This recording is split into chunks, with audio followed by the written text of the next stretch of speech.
किसी ने बड़े कमाल की बात कही है कि जिंदगी की परीक्षा में कभी नंबर नहीं मिलते, इसीलिए जब लोग आपको दिल में जगह दे दें तो समझ लीजिएगा पास हो गए आप। हाय गाइस, माय एफएम से मैं हूं आरजे कार्तिक। एक छोटी सी कहानी, ये कहानी एक राजा की, जिसके पास में बड़ा सा साम्राज्य था, विशाल सी सेना थी, लेकिन समस्या थी कि उम्र के आखिरी पड़ाव में था, बीमार रहने लगा था। समस्या उत्तराधिकारी की नहीं थी, उसका चुनाव तो कर लिया गया था, बड़े बेटे को राजा घोषित कर दिया गया था, लेकिन वैद्यों ने कहा था कि अब आपके पास में समय बहुत कम बचा है, आपकी मृत्यु कभी भी हो सकती है। ये जो आखिरी के दिन बचे हैं, इनको ऊपर वाले की भक्ति में लगाइए, जाइए जाकर के सन्यास में समय बिताइए। राजा की 4 रानियां थीं। चौथी रानी जो थी, उससे राजा बेइंतहा मोहब्बत करता था और आखिरी के दिनों में उस रानी के साथ रहना चाहता था। उस रानी के राजमहल में पहुंचा और जाकर के कहा कि रानी, आप मेरे साथ चलने के लिए क्या तैयार हैं? मेरी जिंदगी का आखिरी समय चल रहा है, मेरे पास में बहुत कम समय बचा है, आखिरी के दिन बचे हैं। क्या आप मेरे साथ जंगल में चलेंगी तपस्या के लिए, सन्यास के लिए? उन आखिरी दिनों में मैं आपके साथ रहना चाहता हूं। बहुत अच्छे से प्यार मोहब्बत से प्रपोज किया एक बार फिर से, लेकिन रानी ने साफ मना कर दिया और कहा कि अगर आपको यहां रहना है राजमहल में तो रहिए, वरना मैं आपके साथ नहीं चल सकती। राजा मायूस होकर के, उदास होकर के वहां से लौटा और अब बारी थी तीसरी रानी के राजमहल में जाने की। तीसरी रानी के कक्ष में पहुंचा, वहां जाकर के भी यही बात कही कि क्या आप मेरे साथ में सन्यास के दिनों में चलने के लिए तैयार हैं? अब मैं जंगल की तरफ जाना चाहता हूं, राजपाट को छोड़ना चाहता हूं, आगे बढ़ना चाहता हूं, यह आखिरी का वक्त है, क्या आप मेरा साथ देने के लिए तैयार हैं? तीसरी रानी ने भी साफ साफ मना कर दिया और कहा कि अगर आप चले गए तो मैं दूसरी शादी कर लूंगी। राजा वहां से भी उदास होकर के, मायूस होकर के लौट रहा था, सोच रहा था कि इन दोनों रानियों से मैंने बहुत प्यार किया, लेकिन इन्होंने मेरा साथ नहीं दिया। अब बारी दूसरी रानी की थी, जिससे दूसरी शादी की थी। जब उनके राजमहल में पहुंचा, उनके कक्ष में पहुंचा, तो राजा सोच रहा था कि ये तो बड़ी बुद्धिमान है। दरअसल वो जो रानी थी, वो राजा के हर फैसले में मदद करती थी, उनको बताती थी कि ये गलत है, ये सही है, आपको ये करना चाहिए, करेक्शन करवाती थी। बहुत बुद्धिमान थी, हर पॉलिटिकल डिसीजन में राजा का साथ देती थी। दूसरी रानी के पास में बड़ी उम्मीद से गया और जाकर के कहा कि मैं आपसे प्यार करता हूं, मोहब्बत बाकी है।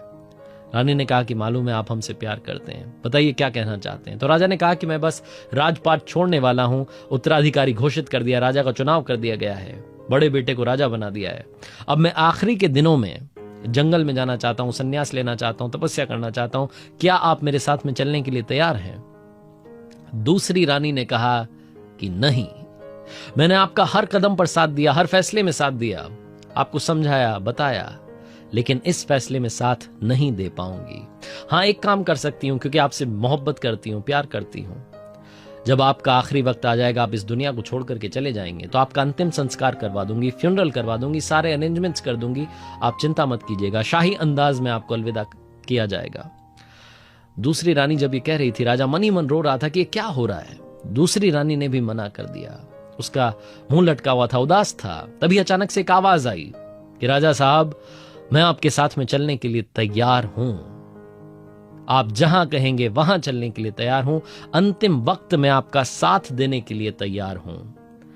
राजा ने मुंह उठा करके देखा तो उस राजमहल के दरवाजे पर वो रानी खड़ी थी जिसके दरवाजे पर अभी तक ये गया नहीं था, जिससे जाकर के कहा नहीं था। कमजोर हो चुकी थी पहली रानी, राजा की पहली पत्नी, जिससे कभी प्यार ही नहीं किया, केयर ही नहीं की।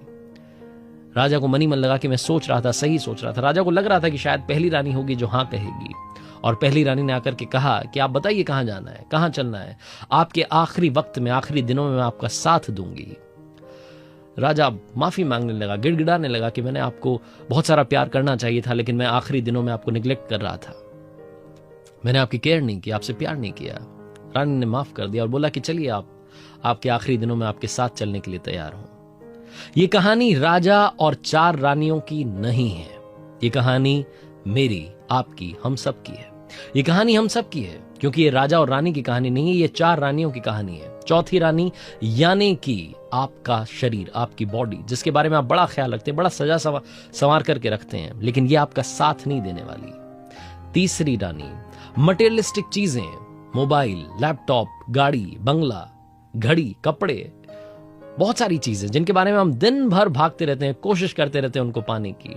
लेकिन आप कहानी को याद कीजिए, उस तीसरी रानी ने कहा कि मैं दूसरी शादी कर लूंगी, मैं फिर से शादी कर लूंगी, यानी कि ये चीजें किसी और की हो जाएंगी, हमेशा आपकी नहीं रहने वाली।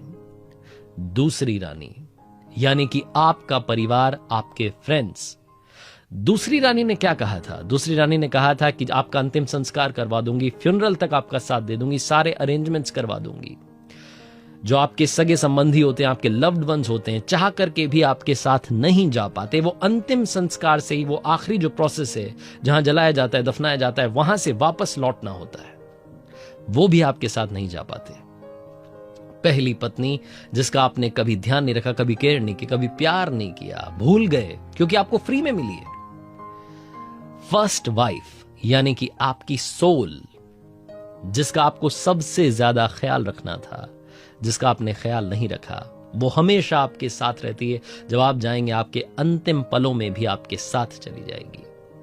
लेकिन क्योंकि हमें फ्री में मिली है, हमने कभी वैल्यू ही नहीं की। जो चीज इंसान को फ्री में मिलती है उसकी कभी कद्र नहीं करता है। हम ये सोच करके आएंगे तो हमारे साथ है, इसकी क्या कद्र करनी, क्या ख्याल रखना।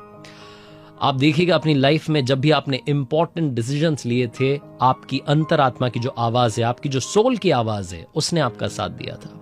काफी लोग कहते हैं कि मोटिवेशन की जरूरत होती है। रियल मोटिवेशन आपके अंदर से आता है, आपके अंदर से आवाज आती है कि कर दिखाओ कुछ ऐसा कि दुनिया करना चाहे आपके जैसा। वो आवाज आपको सुननी होती है।